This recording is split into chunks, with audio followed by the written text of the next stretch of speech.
Well, hello everybody. Welcome back, and say it with me. Thank God the summer break is over. So we are back to the season reviews, as we've gotten a pretty poor start offline, but here in Hungary at the Hungarian Grand Prix, as very slow people go. And we will talk about the event that just went in. And since we've dropped into an Aston Martin for this week, we are in the battle of all these cars. Come on, give me some space.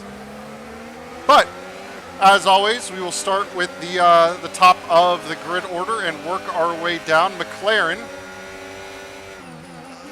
being the first of the teams to talk about. So, in my opinion, it was another big missed opportunity from the pit wall for Oscar Piastri. I've said it once, I'll say it again. At this stage of the season, Oscar Piastri's strategic team needs to be thinking like Lando Norris is the only other car on track that matters for any kind of position. Because it's been a few times now that they've been worried about, oh, well, let's maximize our results, quote unquote, like try and beat Leclerc, who's around us. And as a result of that, even though they've been ahead and kind of in the catbird seat facing off against Norris, it's allowed Lando to take strategic gambles and therefore, make up ground when he's, off the pace strategically, especially with the way that other cars are very much falling away from McLaren very late in races. We've seen it quite a few times now where, yeah, they'll fight and be feisty for the first stint, maybe even two stints of a race. But then, McLaren just stretches its legs in the final stint and it's a two-horse race the entire way. I didn't realize how difficult it was going to be to look at my notes on this circuit. So, I'll try and remember my notes as best I can, but so you may hear me jumping around a little bit because not really anywhere to look away and consider something going on. Yeah, see, not enough time there to look. A little bit of a lockup. But, I will give credit to Lando Norris this week because even though, roles were reversed from what it was in Belgium, in that case, Norris was chasing, Piastri had to hold on. Piastri didn't really make too many mistakes on the way in, and therefore, Lando definitely had to absorb quite a bit more pressure, especially the attacking attempt from Piastri down into turn one. So, good on Norris. Showed some real gumption, a very important set of points, especially, just leaving kind of a good taste in the mouth at the heading into the summer break to kind of be on the upswing, so to speak, compared to his teammate there. So next up, who do we have next? Next is the man who finished P3, George Russell in the Mercedes, which, the Mercedes rolled back their rear suspension upgrade, and immediately you had one of those classic quiet George Russell races where he wasn't really super, on camera all that much, but you look up at the end of the day and there he is standing on the podium. So, they got that car kind of behaving a little bit more the way that they would want it to. Now, whether that continues or not is going to be interesting because it's never a very good, never a good sign when rolling back an upgrade improves the car. It means you've got something in the pipeline where you look at the numbers and go, oh, this should be an upgrade theoretically that is not matching with reality. Another important bit, Kimi Antonelli did get himself back into the points this week. He had a couple of rough weekends, and I'm thinking that both the rookie inexperience and the difficulty of driving that car had contributed to that. So we will see if that continues as we drive off the circuit yet again. Dirty air, definitely a struggle around here. Let's see, what's my next bit of notes here? Yeah, so car is looking decent again. We'll see if they can continue. But yeah, it is definitely concerning that they've had to revert that upgrade so quickly. I think they only did 2 races with the upgraded rear suspension before they turned it off. Next up is Ferrari. And, you know, it's really becoming hard to get a gauge on what that Ferrari car is at this stage of the season. Obviously, Leclerc had a fantastic pole position run in qualifying. But, you know, it really fell off in the final stint. And there was, you know, conversations on the radio where it seems like they came into that race knowing there was going to be an issue that they had to manage at some point in the race. I'm thinking it is still related to plank wear. That's kind of been their ride height bugaboo kind of all season. And so I'm wondering if the loss of pace towards the end of that race was them having to do significant lift and coast to conserve the plank. So it's possible that Ferrari has a rear suspension upgrade issue as well, because they brought an upgrade that was supposed to kind of resolve that issue on the car, and it also doesn't seem like it's done very much. Hamilton, on the other side of the garage, had probably his toughest weekend in red because, you know, around Hungary, he owns just about every record that there is. Qualifying records, race wins, all that stuff. Like, Hungary is a track that he loves and is usually very good at, and he was just nowhere kind of in the mix today, or not today, but around the Hungary circuit. So he's still really struggling with the characteristics of the rear of that car.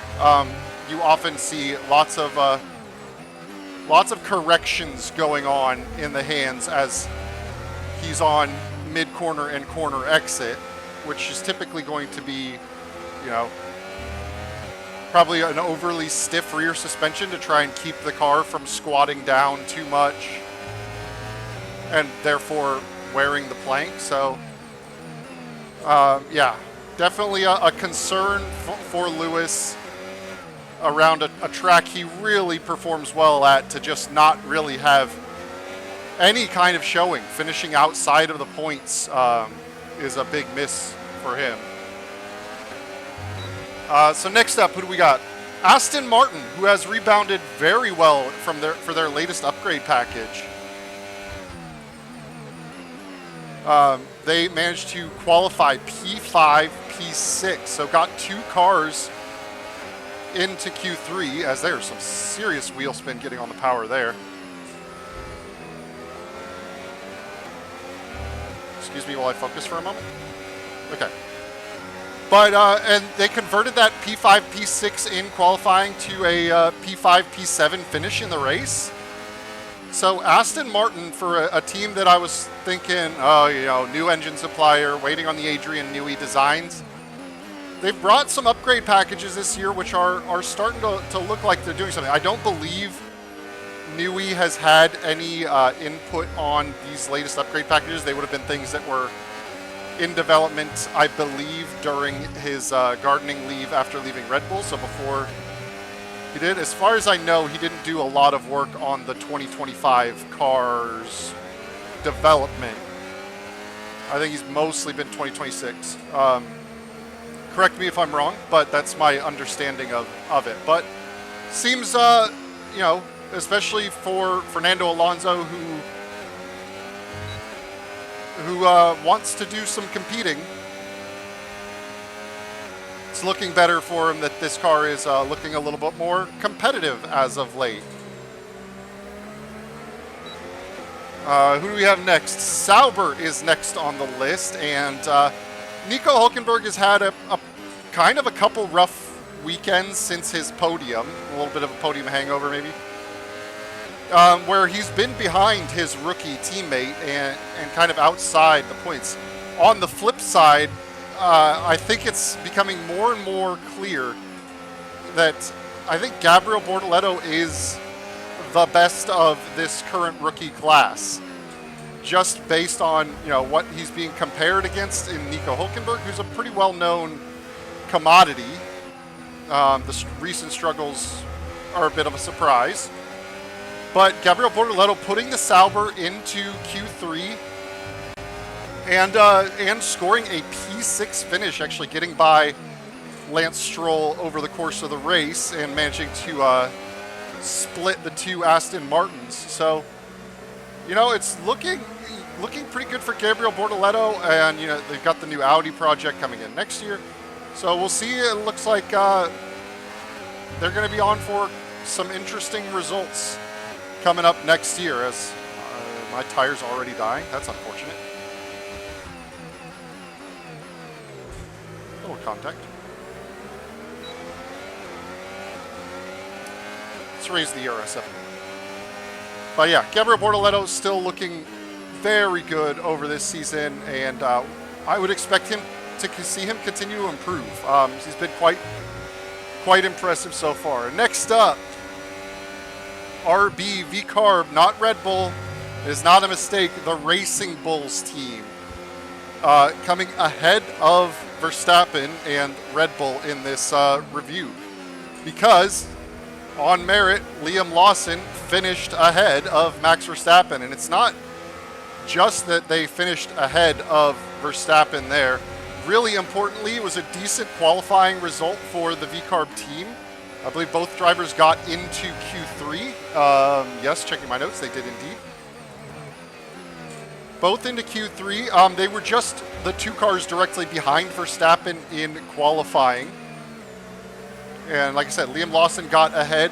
Isaac Hadjar did drop out of the points-paying positions. He was not able to get by Verstappen. And it was really no shame for the positions that he lost, because it was Kimi Antonelli coming through in a Mercedes. So, that was a position based on the car performance I kind of would have expected them to lose. But Liam Lawson has had a pretty good resurgence over the last few races and is looking competitive. And the V-Carb car, honestly, is looking more drivable than the Red Bull at this stage, because one of the important things that allowed Lawson to be ahead of Verstappen is the fact that both V-Carb cars were able to do the one stop, whereas Verstappen had to take the two stop because the Red Bull is just destroying its tires. And that allowed Lawson to get ahead of Verstappen, and Lawson held the position over the remainder of the race.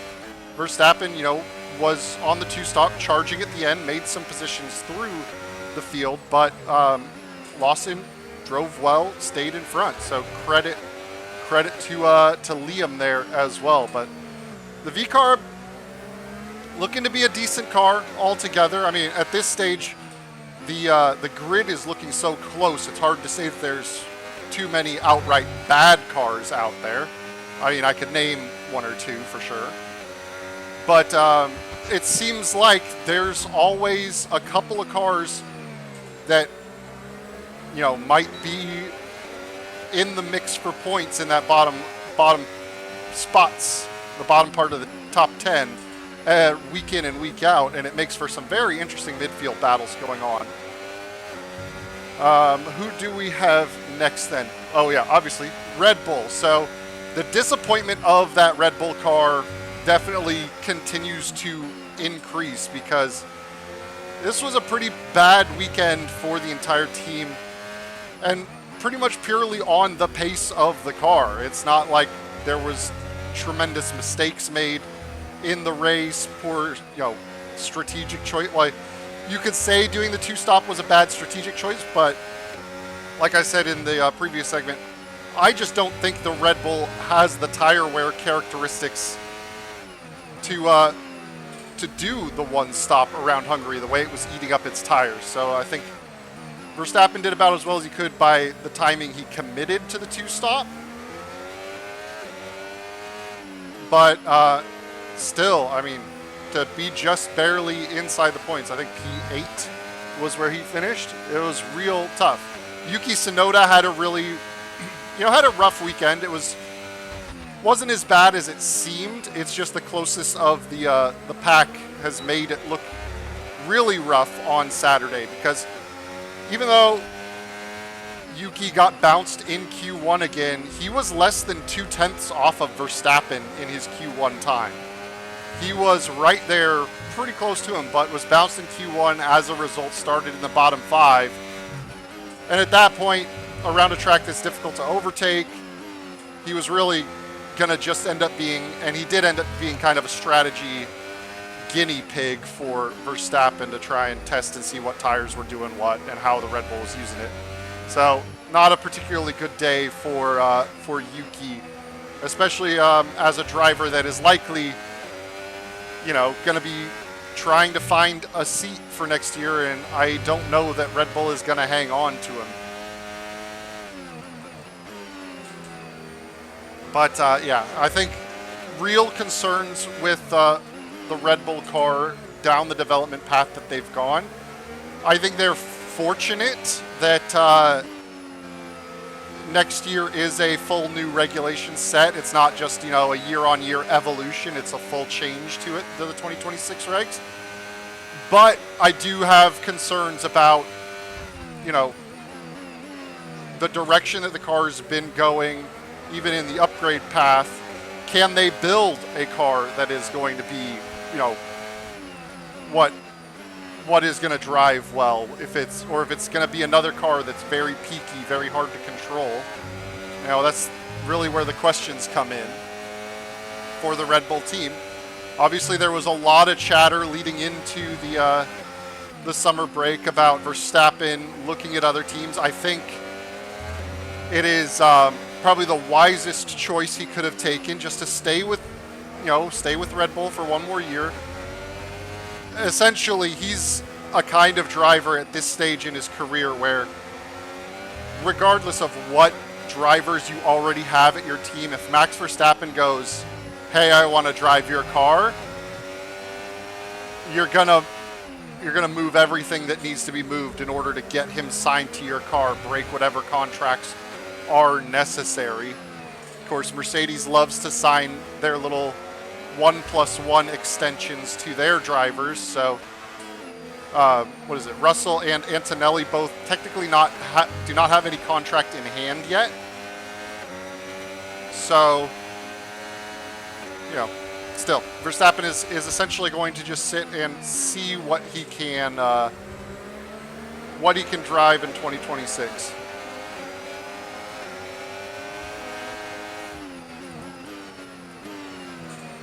It's a very tricky little situation we've gotten ourselves into. Oh, that's a damaged front wing. Okay.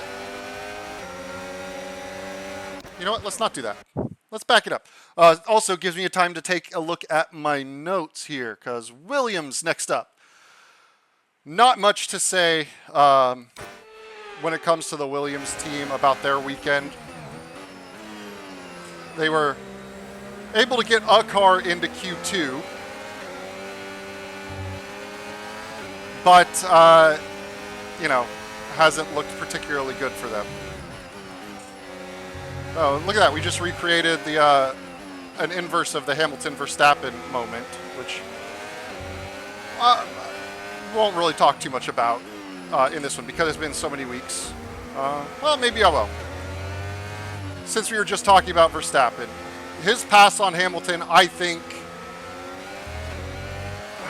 it's one of those where he was on the better tire and he didn't need to make the pass there. I think if it's anybody other than Verstappen making that move, the fact that Hamilton jumped off the track to avoid a collision because Verstappen did not leave any space on the outside, even though he was not ahead at the apex, as the rules state would be the situation where he didn't have to leave space.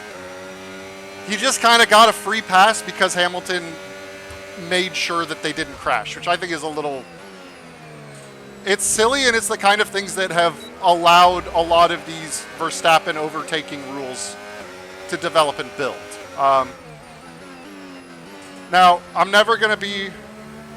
I hate the phrase, oh, you can't pass there because it's not a passing corner. It's not an ideal passing corner. If you have a significant advantage and you can get, you know, up the inside, it's a real tricky corner. As you can see, you're always going to track to the outside. But if you can't, you can make a move on any corner you want, but if you can't make that move while also leaving space for the car next to you, then yeah, you haven't made the move, and Verstappen did not leave any space for Hamilton. And even in the steward's report, it basically said, oh, well, because they didn't crash, there's no penalty. The only reason they didn't crash is because Hamilton decided, I don't want to be in a crash, and jumped off the track on the outside. If Hamilton stays where he is legally allowed to be, because Verstappen is not ahead at the apex, and therefore has to leave Hamilton room on the outside, if Hamilton stays there, they crash into them. And I think not penalizing the action and making your decision based on the result of what happened is not the way to steward the rules. Like, that's just kind of how it is. On the other part of incidents, since we seem to be on incident chat now that I've decided to take part in incident chat, there's the incident between Leclerc and Russell down into turn 1. Leclerc, here's some information on Russell. In that case, you know... Okay, it looks like the problem's terminal. They're retiring the car. Yeah, speaking of George Russell, I didn't plan that. That just happened. But, and you can see kind of the inconsistency of the stewards in that particular situation. Leclerc moved under braking twice. Without a doubt, it's pretty obvious. He chose it, started to brake, and then adjusted his line after George Russell had committed. The thing is, there wasn't a crash because George Russell kind of dived to the inside to avoid it. But there, you know, the stewards went, oh, well, that's moving under braking, and still gave a penalty even though there was not a crash. So Fernando's in the pits. The real question is, where's the difference there? And then, of course, the final kind of incident, well, technical incident, was Norris and Piastri. Big lockup from Piastri on the way into turn 1, trying to make an overtaking lunge on Norris. Norris did kind of, on the surface, did what looks like you saw between Leclerc and Russell, where you kind of squeezed. The difference is that Norris set his path kind of before the braking zone, whereas Leclerc, you know, definitely did it in reaction to seeing where George Russell was going. So there's a bit of a difference in between those, at least as far as my opinion goes on incidents, and I'm glad my brain decided to remind me to talk about the incidents because it wasn't in my notes. But we're back to team summaries and reviews. Williams, right? That's where I was before I got myself distracted, which will happen as I'm trying to focus and drive, as you can see, especially around a fairly tricky track. But Williams, yeah, they didn't really look to have very good pace at all this weekend. And as a result, they decided to really gamble on the race strategy. They started both their drivers on soft tires, which was basically an instant commitment to the two-stop strategy. There's no way you're going to run soft, hard, and be able to take the softs long enough or let the hards run long enough to go one stop there. And it was, you know, pretty clear as the race went on and in the final results that the two-stop strategy was not the right strategy to be on. The one stop around a track where it is difficult to overtake was, in fact, the right strategy to be on. So, tough weekend for them. Sainz, because it's always interesting to see this battle between Sainz and Albon, how they've been rated. Sainz had the measure of Albon, and it's been a little more frequent as he settles into that team that he's had good Saturday results there. But even though he was a few positions ahead of Albon, he made Q2 in qualifying. We are not going to fight this because we're on old tires. That is not where I needed you to move. Fun thing you just saw demonstrated there was taking the air off of somebody's front wing. So I started braking when he was not in front of me. And then as he shifted in front of me, I ended up in the wake of his car, reducing downforce on my front wing, and then my front tires started locking up. Because he took the downforce off my front wing, there's less pushing the car into the ground. And lightens the load on those tires and makes it easier to lock up. So that's something you'll want to keep an eye out for, especially as we head to some tracks with some big braking zones like Monza, Las Vegas, the big stops. Look for that to happen and for drivers to react to it if somebody takes the air off their front wing. Who's next? Haas. Oliver Behrman had a pretty good weekend to start with. It unfortunately kind of got taken away from him due to a mechanical retirement. He nearly got himself into Q3 on Saturday, so he started 11th. So a good Saturday for him. And he was fighting with the point scoring, the group that eventually ended up scoring points, all the way up until he had to retire the car, which is a bummer. So a decent day for a rookie, for Oliver Behrman. Esteban Ocon had a pretty unfortunate weekend. He was out in Q1. It was never really fighting anybody for any kind of position over the course of the Sunday race. And, was just one of many veterans that had pretty poor showings in Hungary. Next up, we've got Alpine. Yeah, Alpine. Last up is Alpine. Oh, we've already gotten to the last ones.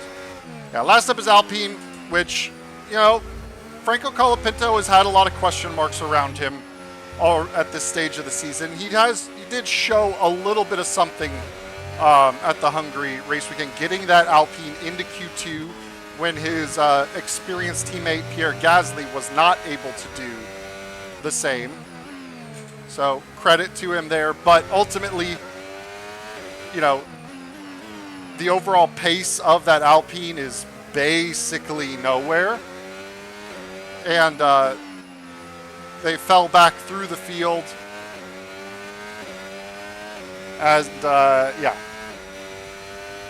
They both finished. They were the last two cars running. So not a good showing for the Alpine team. Anything else that comes to mind before I get off of the Hungary circuit and head us to the next race weekend? I don't think so. So in that case, I will see you guys in just a minute. Well, it'll be seamless for you, but it'll take me probably about 2 minutes or so to get the stuff changed over. Okay. Cutting now. Welcome to Zandvoort, y'all. Here we are on the starting grid.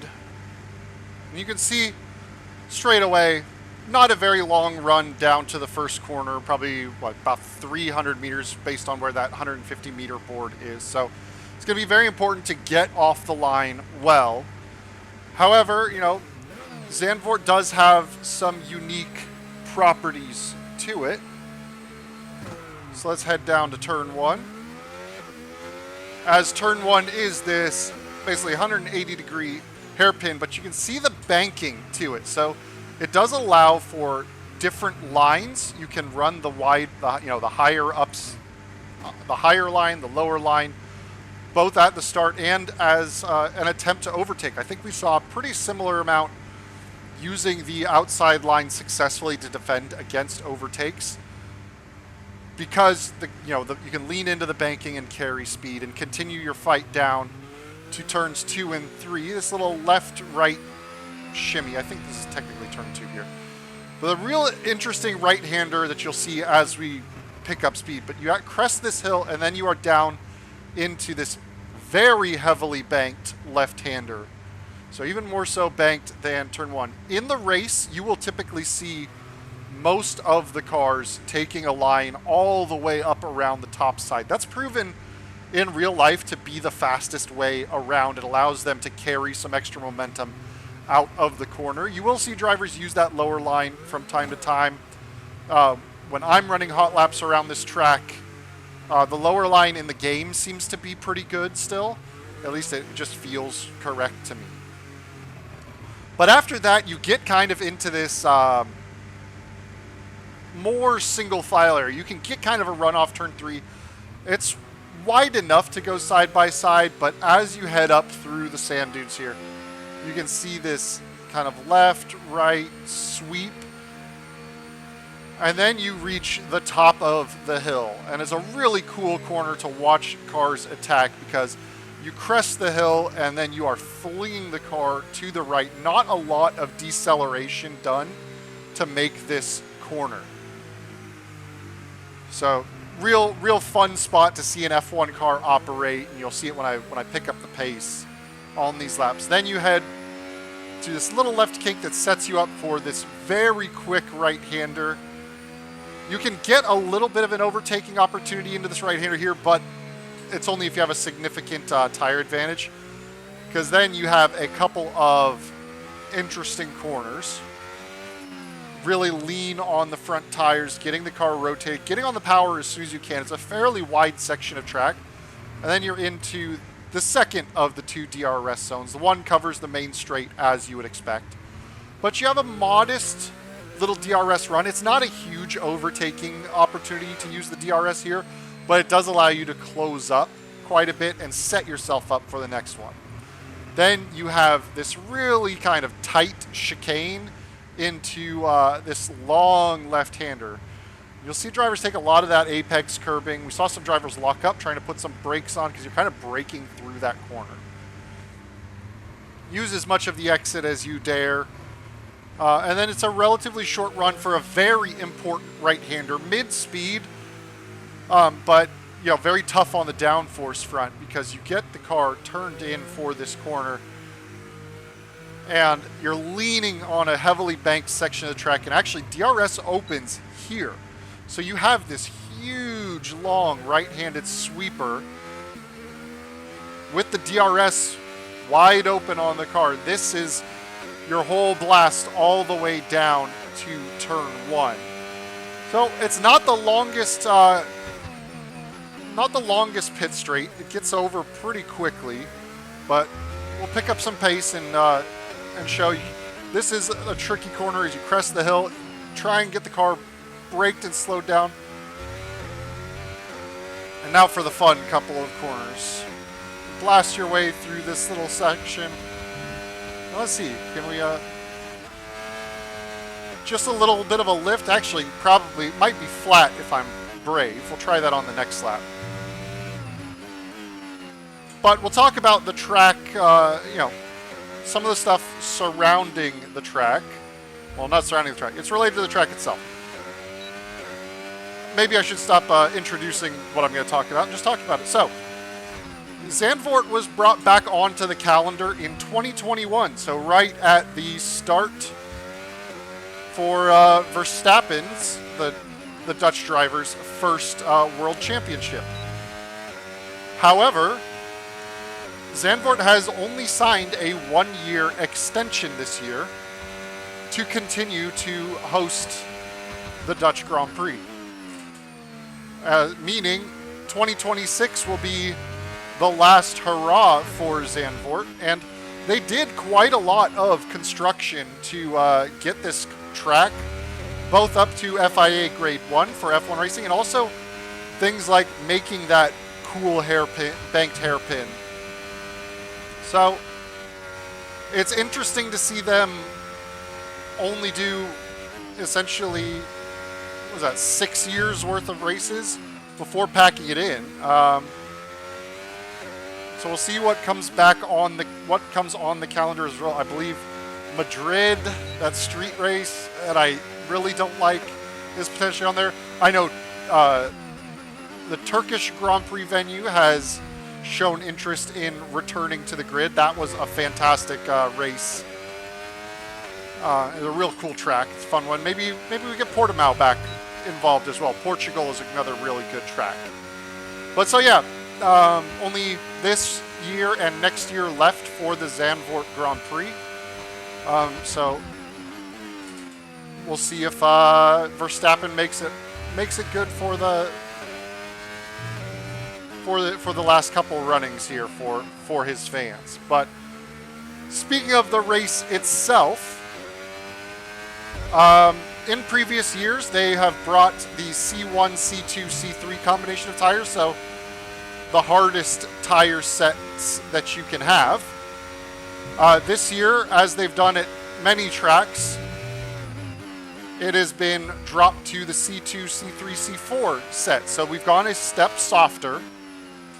Now, considering that even going a step softer has not changed the strategies away from the one stop all that much, and Zandvoort was a pretty nailed on one stop last year. Only, I think the Mercedes were the only cars in the top 10 to go for the two stop. And it was meh. It wasn't a great strategy. So I think the one stop is still going to be the preferred strategy around here, barring any kind of weather or maybe one of these days I'll get down to the apex of turn one. But barring weather or safety cars, I think you'll likely see the one-stop strategy still as the primary choice for drivers. It is a track that is fairly difficult to overtake on. Basically, this section here that we're going through now, not really an overtaking opportunity unless you get really daring and brave into this corner here. But it's not impossible. I would say it's probably an easier track to overtake on than Hungary, for sure. You do have 2 DRS zones. We did see when drivers got decent tire differential, there were moves made into this section of the track off of that DRS zone. And of course, it's a decent run, and you're already carrying pretty high speeds, although we did take a little too much curb there. Taking decently high speeds down the pit straight, and most importantly, as you've seen me already use the high line so many times around turn one, you can use the low line as well and lean into the banking. So there are opportunities to take some different lines to set up some moves for other cars around this track.